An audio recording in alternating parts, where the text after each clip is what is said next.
we have reached the holy time of year. We went all out and huge for Christmas. So, of course, Easter has to be something spectacular because we have to cover both ends of the spectrum. We rang in the birth of Christ in a huge, spectacular way when we did the play. So we need to match that energy as we celebrate his resurrection. Faith can feel like hearts and butterflies until someone lights a match and burns it all to the ground. Welcome to the Burning Butterflies podcast. The sad thing is that there's abuse of every kind within the church. But the spiritual abuse is the stuff that just What's a place there shouldn't be abuse? Like, there just shouldn't be abuse in a place that claims to. Well, it ruins your soul.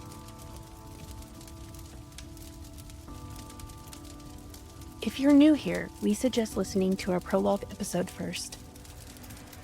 This is the story of two women's journey through toxic church culture and spiritual abuse, all while finding healing in the end.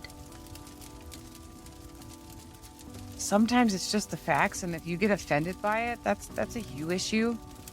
And if we can't be mature enough to have these conversations, even if some of the topics are difficult, then shame on us.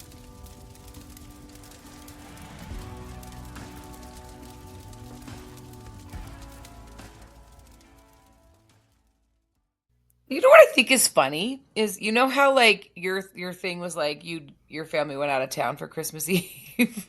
Yeah. And I was all about that Christmas Eve service.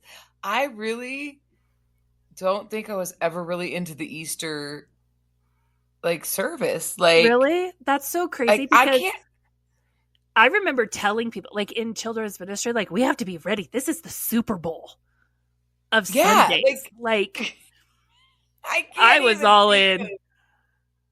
Can't think of one that like we ever did anything like in the way, any way, shape, or form close to like I was all about Christmas Eve and Christmas, but I can't, like, I didn't have like some timer that I'd be like, oh, it's time to plan for Easter, but I was all about, I'm planning for Christmas. Like, oh, man. I even put Easter songs in the Christmas services because Jesus is born. We got to talk about, the resurrection at Christmas.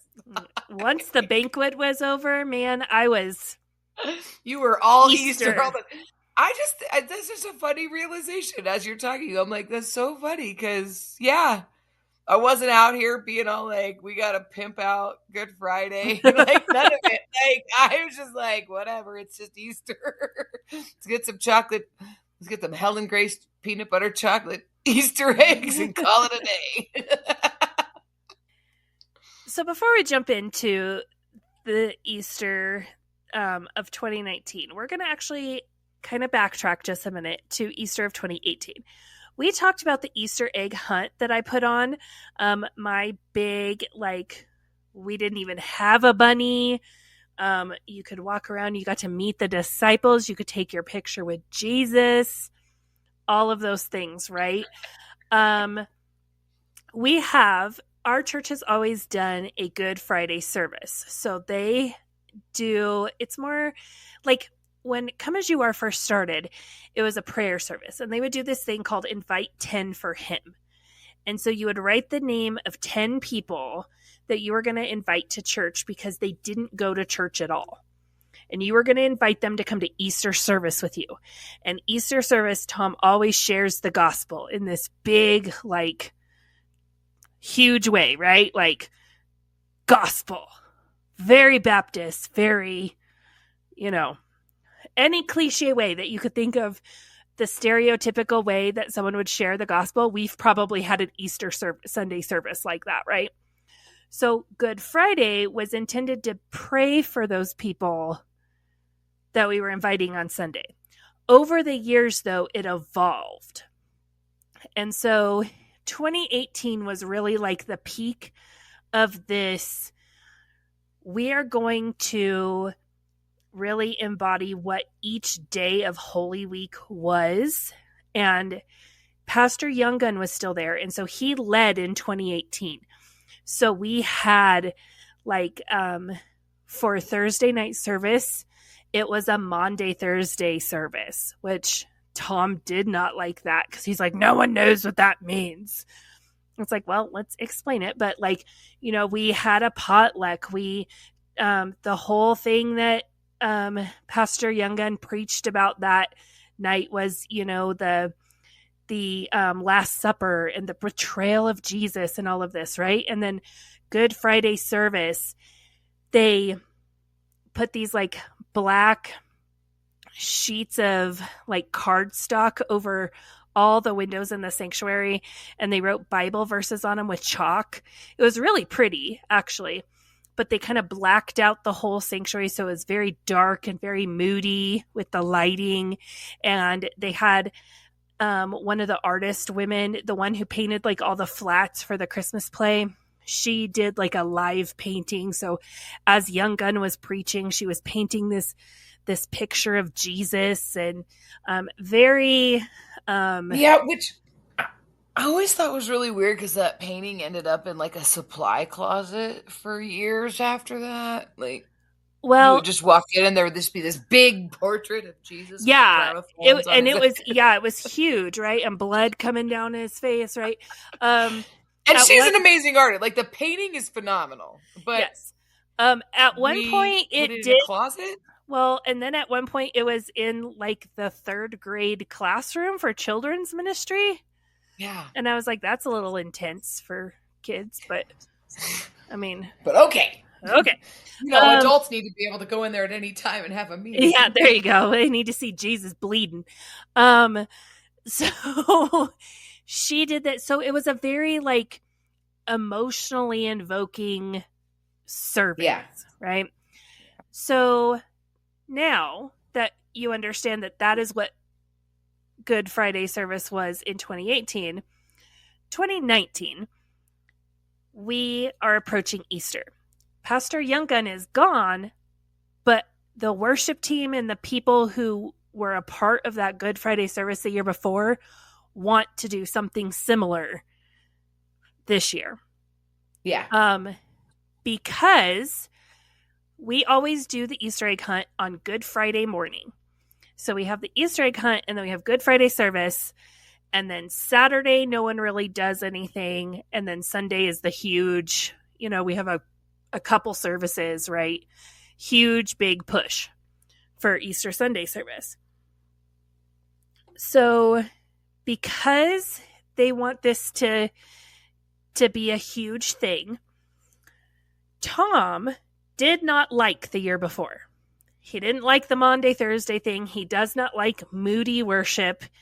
He didn't like that Good Friday. Everyone wanted to really focus on like your sin and repenting of your sin and really feeling the weight of what Jesus did for you, and like sitting in this realization that you are a wretched human and Jesus died this horrific death.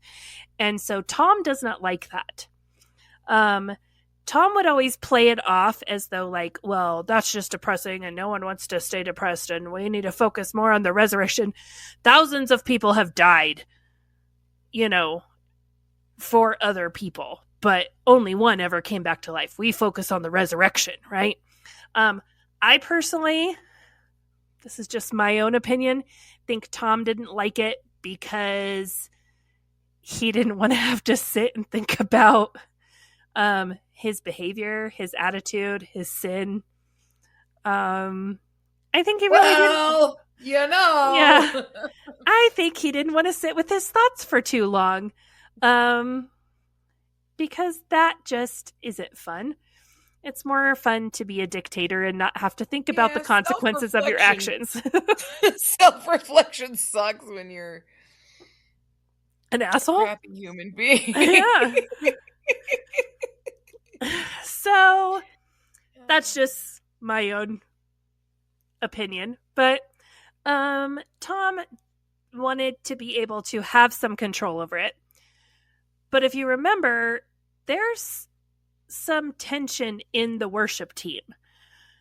You've talked about, Melissa, this like division of like Tom only being able to play certain songs a certain way, and then we have like Etheridge and Schroeder and Corey and Topanga, and they are more led by the Spirit when they worship, and Tom is like, I practiced it this way, so we're gonna play it this way. Yeah.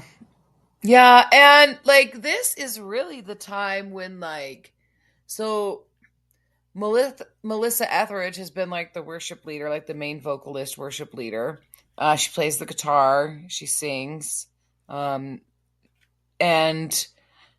the church hasn't had an actual like quote unquote like worship leader of that styling or that that way, since Beyonce. You've got you've got vocalists, and you've got vocalists that can lead worship, don't get me wrong. But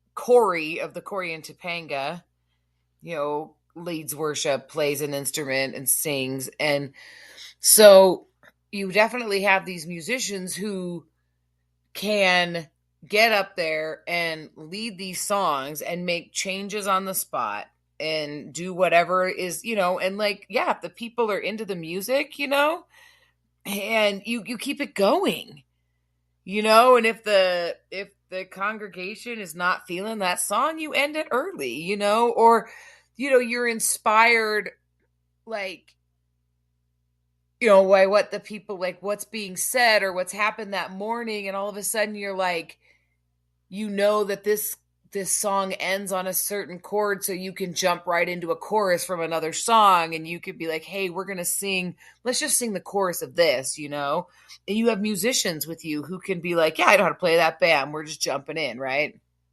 And so this really is a time on the worship team where, for the first time in a long time, they have enough musicians and talented ones that they can do all this stuff. Because, like, there's certain musicians they've always had, but, like, that they've had for a long time. But, like, you don't have, like, not every vocalist knows how to do, like, some of the vocalists needed to be like, this is how I practiced it. And if I don't, hear this certain chord change, I don't know, I can't, I can't improv. There's just, just this quality level. But this was a point where, like, Melissa Etheridge really came in, and she is a gifted and talented musician, and she came out of, she had some like bad church experiences with like more doctrinal type churches, more traditional type churches.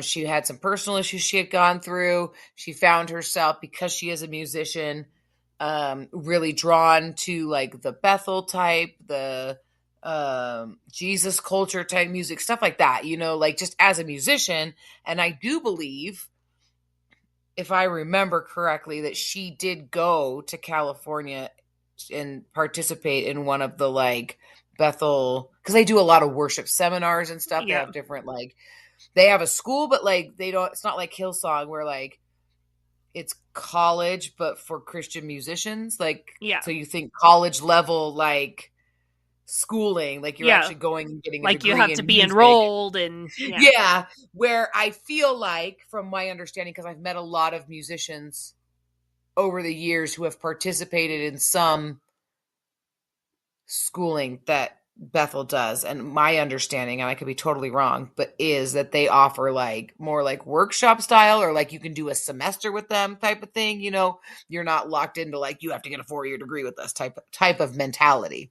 Yeah. And so, if I remember correctly, she had participated in that. Like I said, she was good,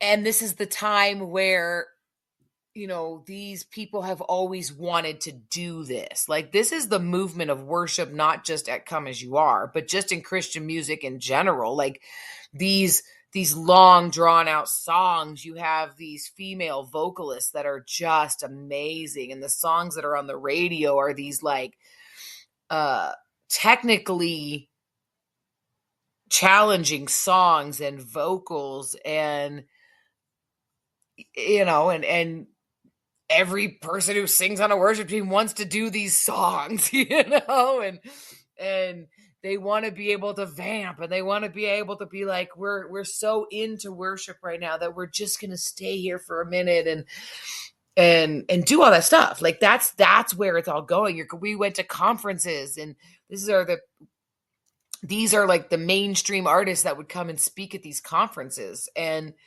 you would participate in like these rooms with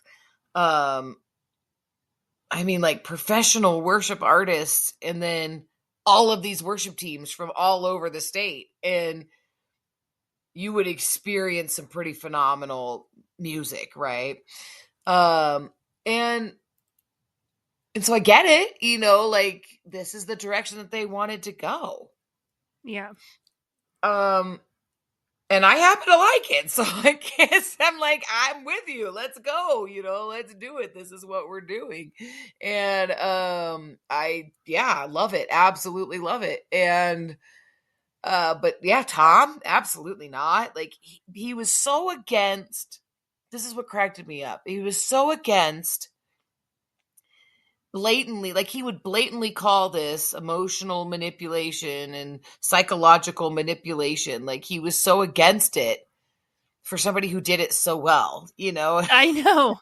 I'm like, but he would use it to say, we don't do that stuff, We don't psychologically manipulate people. Yeah. If music is involved. When music is involved. All right. And so I don't know if it was let me go back. Let me do this. I'm just going to give you the information. You make your own decision. Okay. So Tom writes songs, right? My understanding is he got a book, 3 Easy Steps to Writing a Song. I don't know what the title of the book is, but he got a book and he cranked out like 10 to 12 songs. Okay.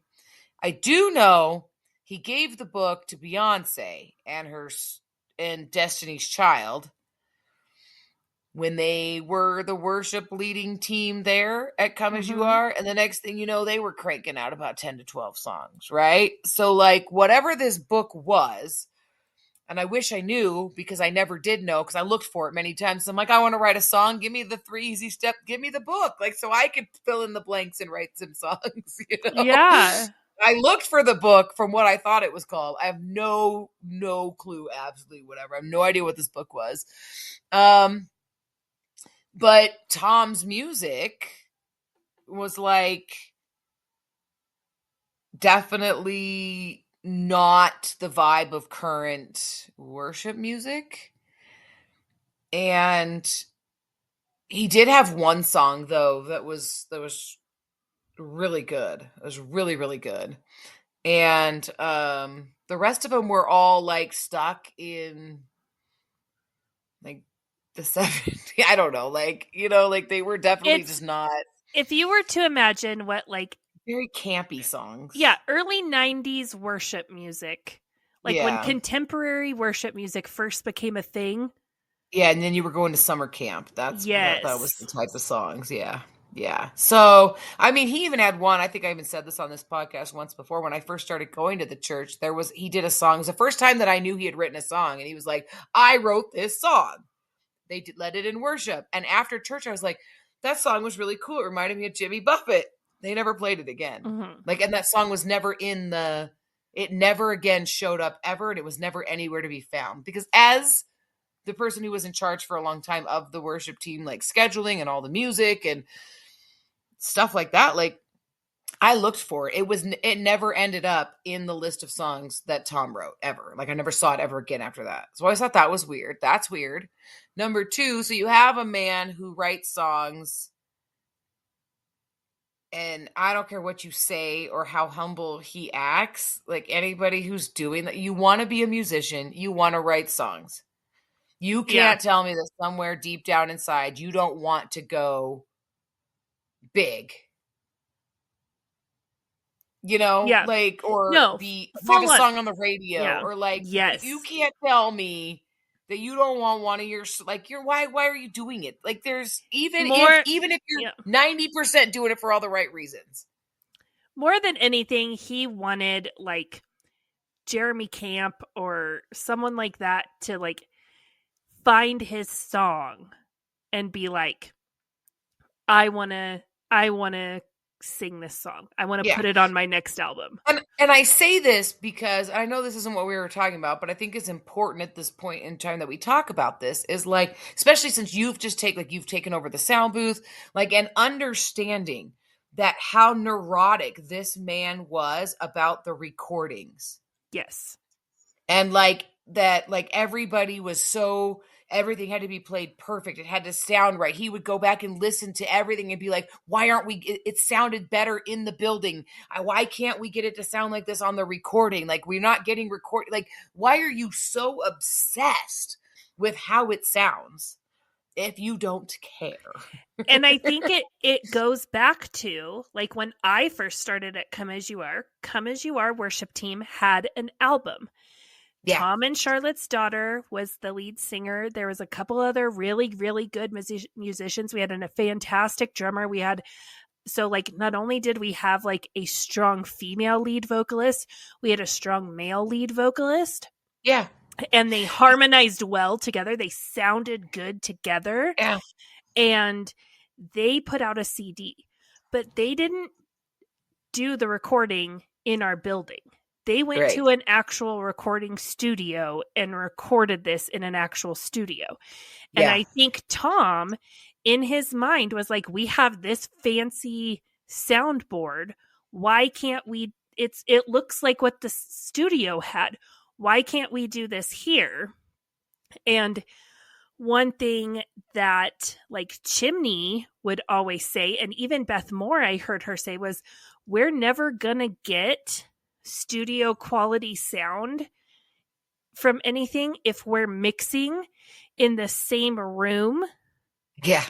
As in this big vibratory room when it's being with played. flat acoustics. We can mix it for the room and make it sound phenomenal in the sanctuary, but what we're putting out there on the stream and what we're recording, that's going to sound completely different because you can't hear well enough to mix it well. Yeah, you're mixing for two totally different atmospheres. Yeah. And, you know, acoustics and all of that. Like, you're getting the real, this is what really it is. And, you know, this is what the room how the room distorts it. And you're correcting for all that room distortion. Yeah. And what you get is what's coming on the recording. So yeah. And it was just always a fight and always battle. And I was always, but this is the thing though. It was always something about that. Like, there was always a competition with Tom's daughter, not like personally for the people on the worship team, but in Tom as the like director of the worship team, the leader of the worship team. Like, that was always held over you in some way, sense, or form. Like, you were always trying to get back to that. And I don't know what that's about. That's some weird dynamic. And that's a him and his daughter issue that I don't I don't even understand. I've been questioning that forever. Don't understand that. But this is the closest that we have come since I went to Come As You Are to that particular band, the band that we were in this season that we're talking about right now in the timeline.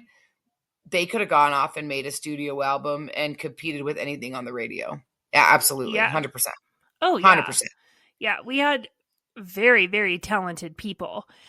But even then, Tom didn't like it. He didn't like that we had a person who could play the piano okay. Like, she was okay.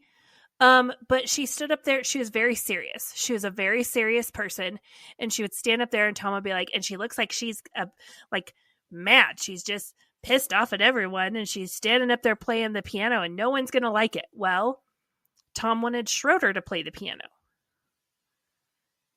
And Schroeder actually preferred to play the guitar or play something else. Well, you can't play the guitar because, you know, we already have people who play the guitar. You can't play certain guitars because that's what Tom plays. And he knew Schroeder played it better than him. You can't play bass because that's what Froggy plays. Yeah, well, and that was the thing. Like, it was really, really bizarre to me. Is like, it's not even bizarre. I mean, it's just blatantly obvious that like Tom wanted all these things, but he wanted it to revolve around him. Yes. It wasn't that he wanted this amazing worship unit. It wasn't that he wanted these certain things. It's like it had to be him. Yeah. Because you had all this. You had it all, and you didn't support it. And I think this It's is just because it was that they didn't need you. You did not, and you would be like, well, I'd rather just preach and not play. Like, I only play because we need that. But then when we didn't need that, like, you were not needed on the worship team at this point. Yeah. But that wasn't okay either. So I can't. And to me, it really seemed like, and I could be totally wrong, and I haven't really reevaluated this in my outside looking in perspective, but it just seemed like if it wasn't his daughter, it was never going to be okay. Yeah. Ever. And I don't know what that was about. Yeah. I think this is also a really important time to kind of look at this from the perspective of who Tom is as a person. Because we've established he is a control freak. He is a dictator. What he says goes. But also, he is functioning as a narcissist with the knowledge that he needs to have on the mask of a pastor. So, once you get close enough to Tom, you see this constant battle of, more than anything, he wants to put his foot down and say, I'm in charge. I said we're doing it this way, so shut up and do it how I told you to do it. And he's battling this, like, I have to be kind. As a pastor, I have to do this. And so you can tell there's this battle. And for the longest time when I was there, I felt like that humanized him. And that was this battle. We all face this battle with our sin and our sinful self. And we're trying to, die to ourselves and pick up our cross and, live this new life and put aside worldly living. And you can see that played out in Tom. And I always used that as almost like defending him. But now I'm like, homie was full on a narcissist and was just trying to keep the scam going. Like that's all that was. And well, yeah, and to go year after year after year after year. And I think that I'm not the only person who said this out loud or even questioned this, is it's like at some point, how come we're all okay with people struggling for so long? Like there never being any change. Yeah. In Christian circles. And it's not just Tom, it's not just to come as you are. We're more than willing to allow people to I get it there were people who've come on the worship team and there's women, it happened a lot of women. So because you hang out more with women where you'd be like, I'm tired of hearing about this story 30 years later. Get up, get over it. Hello, yeah, enough. Hello. Why are we still why are you still, wrestling with this? And we would find ways to make that be the norm, that's okay. But at the end of the day, it's not okay. And nobody's minimizing your pain. Nobody's minimizing what happened to you. And it's okay to talk about these things. And it's part of your life story. That's totally fine. But the way that it would be was that this is the thorn in my side. This is my cross to bear. I'm a continually struggling. And I'm like, wait a minute, then there's no progression in there. But then on one hand, I'm a new creation in Christ. Okay. But you're still wallowing and living in the, yeah. So it's you can't, these contradictions. And it would depend on who it was and what the struggle was. Yeah. Some people were flat out why are you still struggling with this? You should move on from this. That's why is your faith? What is wrong with your faith? You know, but Tom's allowed to struggle with needing to be in control. And he would chalk it up to, well, I'm Italian and I was in the military. Yeah. I'm passionate. And it's okay for him to continue to struggle with his quote unquote anger issues. But it's not okay for these people to have a Good Friday service where they reflect on their sin, because then they're just, and we can't have celebrate recovery because you have to get over it. You have to, like, you can't, like, for some people it was okay to wallow in and to have a thorn in your side, and for some people it wasn't. Like, it boggles my mind. Truly boggles my mind. I wanted to bring that up because I understand for our listener that you might be like, well, you've kind of painted this picture of like Tom is kind of this like authoritarian person, and so like why is what's going to go down at this Easter Good Friday service, why did he allow it if he didn't like it? And it's because he has this constant battle of, this is what I want, but I know as a pastor, I can't just go in there and say, we're doing it this way.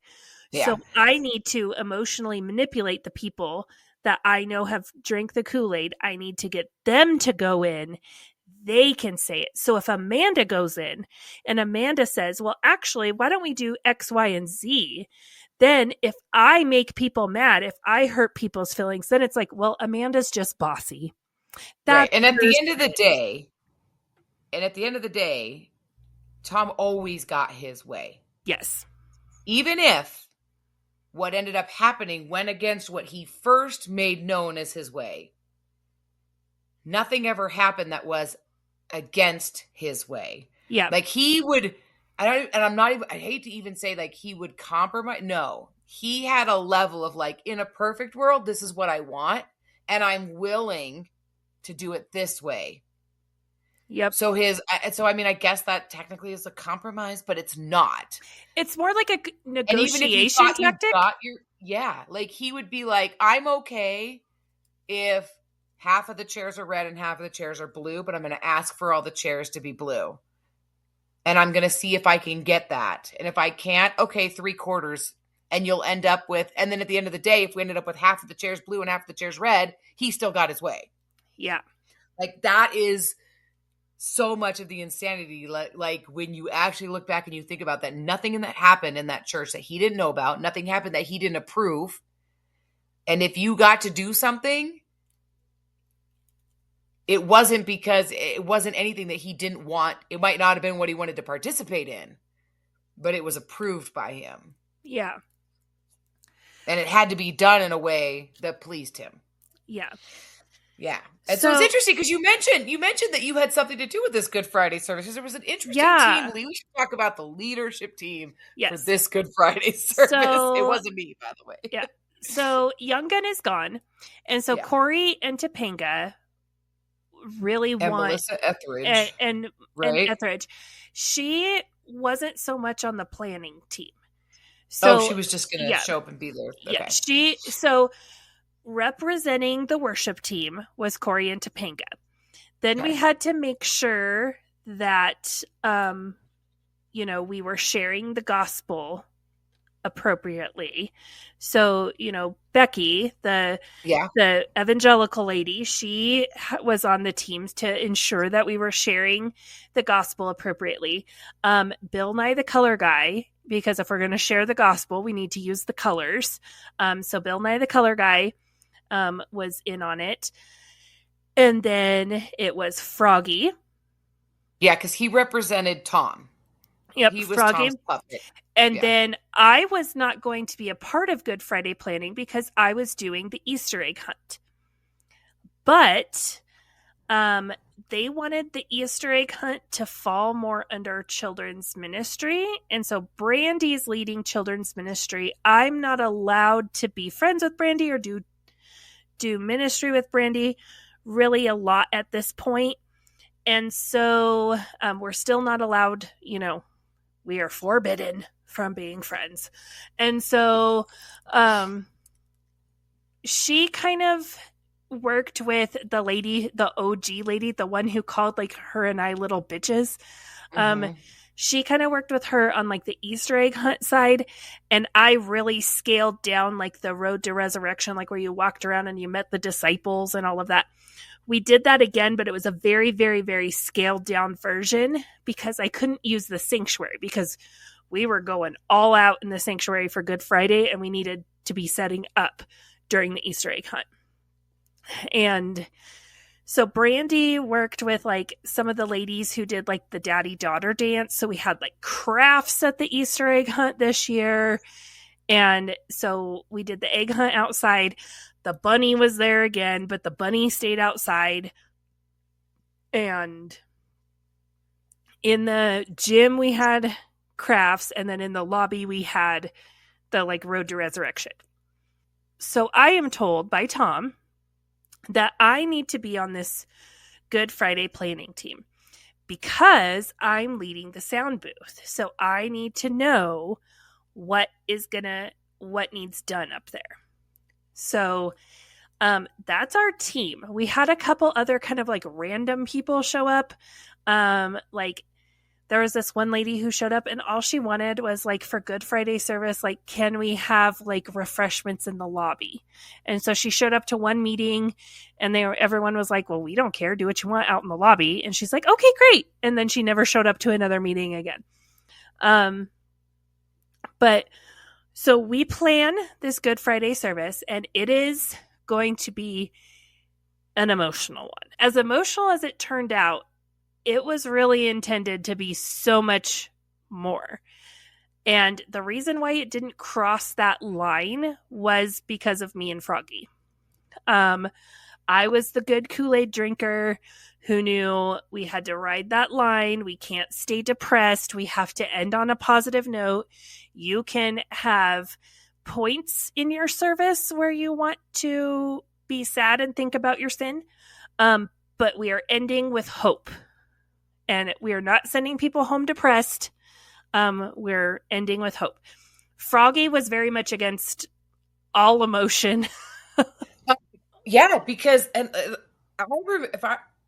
remember this was like huge, like a huge divide and a lot of arguing. And I wasn't at any meetings, and I just from what Froggy told me at home, from the things I heard, to me it was like line in the sand, us versus them. Oh yeah, draw out of like.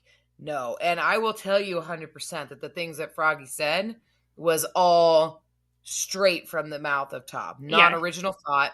And I've seen it happen in other circumstances and at other things where I'm like, you're just a puppet on a string, and your dad would give you this power and use you as a pawn to be his voice in these circumstances. Yeah. And like, I mean, it's crazy to me. It's just and crazy. I mean, I think the huge difference was that like Froggy was fine being a dick and he didn't care if people thought he was.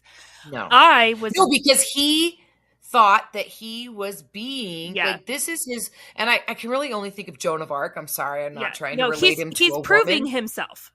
But yeah, it is all this crusade to be daddy, like to be who he needs to be for his daddy and show him that he can do it. And yeah, this is all, you have to remember, this is all coming after this major Valentine's Day disaster. And now he's put on a leadership team. And I mean, this is all, he could care less what you think of him or how he comes off or whether he does not care, because it's more important to please daddy than to hurt people. Yeah. Whereas I agreed with a lot of what Froggy was saying, but I was kind of a wuss about it because I am very aware of the fact that I am known as being bossy. I am known as being controlling. Yeah. I'm known as being grouchy and bitchy. And so I am trying to be the peacemaker. You're good cop. Yeah, good cop, bad cop. You and Froggy got set up to be good cop, bad cop. Yeah. Because Tom knows that you agree fundamentally with all of those things, and Froggy will sit there and be the a-hole for you. Yeah. And nobody's going to leave a meeting saying that you're bossy and bitchy because they're so mad that Froggy was a complete jerk. Yeah. Jerk to them. Yeah. Good cop, bad. You guys got set up. Sorry. Oh, yeah. Set no. 100%. Set up from the very beginning. Yes. Again, we can't emotionally manipulate people with music, but we can emotionally. No, we don't do that. We're not going to make you sad and cry with our music and actually maybe have a healing moment. That's not going to happen. No, but we will emotionally manipulate you to make you feel like you are a terrible human being and then put you in situations where you have to act like a terrible human being. Yeah, that's what we'll do. So much better. But there's no music involved, so it's fine. There was no music, so it's okay. Yeah, so no, these meetings were Trust me, intense. But you know what, though? I just want to clarify for anybody listening. Yes, we feel like complete dumbasses for the thing. We do. Oh, like, no, 100%. I know that you're sitting there listening and you're like, how did you we didn't know. We were dumbasses. We know. Yes. Trust you me. We know, and we feel like less than dirt because of it. Like, it just in our intro when we say like and we find healing in the end, like just know we know. We've come to We're not there yet, but we know. So these meetings were gnarly. These meetings would go on for hours. There would be arguing. There would be going back and forth. I think at a few points, Chimney actually came and joined me because of, what some of the things that were going, just the tension and all of this. People would come in because they wanted to be a part of it, and then they would see how the meeting would go, and that they'd wouldn't show up anymore. And I mean, we planned this probably right after the Valentine's dinner. We really started planning this. And so, I mean, it was quite a while. A lot of planning went into this, which is more than what is typical for a usual come as you are event. Usually we're trying to figure crap out in 3 weeks. And I mean, really, women's retreat was the only thing that was consistently ever planned months ahead of time. Right? We were definitely fly by the seat of your pants, make it happen fast and cheap. Right? And so the fact that we've poured so much time into planning this really, I feel like it spoke a lot to just how much people wanted to make this a special service, right? And it was a little bit of trying to carry on what Pastor Younggun had started, but now he's gone from the church. And so we end up having the service, and it was very emotional. There was emotional music. We had an actual cross. They had this red sheer material that flowed across the entire stage and around the cross and, over, and it was supposed to represent this flowing of blood over the cross, and everyone had stuff, and they were supposed to write down their sins and their regrets and their shame. And then everyone went up and nailed it to the cross. And the Griswolds were involved in the planning of this, and so they baked actual bread. And so when we did the Lord's Supper, we had actual bread, little tiny loaves of bread that each table would break and tear up into pieces and share, with each other. We didn't have the rows. We moved all the rows of chairs out. We had, tables decorated with linen, and then we had the black silk stuff from your wedding, and then red silks. So it was representing we had the white linen tablecloth of we're pure, made pure. And then we had the black square silk from your wedding, and that was supposed to represent our sin. The Bill Nye the Color Guy loved the shit out of this, by the way. And then we had the red satin thing that went over it, the blood of Christ covers it. And we had candles, and it was very moody and very emotional. But we had to end on hope, right? We couldn't we talked about our sin. We talked about the blood of Jesus. We talked about the death. We talked about the betrayal. But now hope is coming because Sunday's coming, right? That was kind of how we ended this. And it was, as rough as those meetings were, I did like this service. I personally did. And I'm not a big worship, emotional person. I'm not going to raise my hands in the air and sway and cry when I sing. That's just not who I am, but I really did enjoy this service. And at the end of it, I think the body liked it, but I think there was such a division, and I think Froggy stood his ground so hard and butted heads with Schroeder and Corey and Topanga and Etheridge so much that ultimately this is like, there's been a rift in the worship team, but I feel like this was like the match that was put to the flame. And like the explosion was imminent. Yeah, and something really interesting that came out of this is we've talked about how people are assigned certain narratives, directly from Tom, and you will forever be those people or that thing, and that's this is now your story, and you'll forever be these people. And up until this point, Corey and Topanga have had a very good narrative, right? Yeah. I mean, there's nothing you could say against them or whatever, but from this point forward until the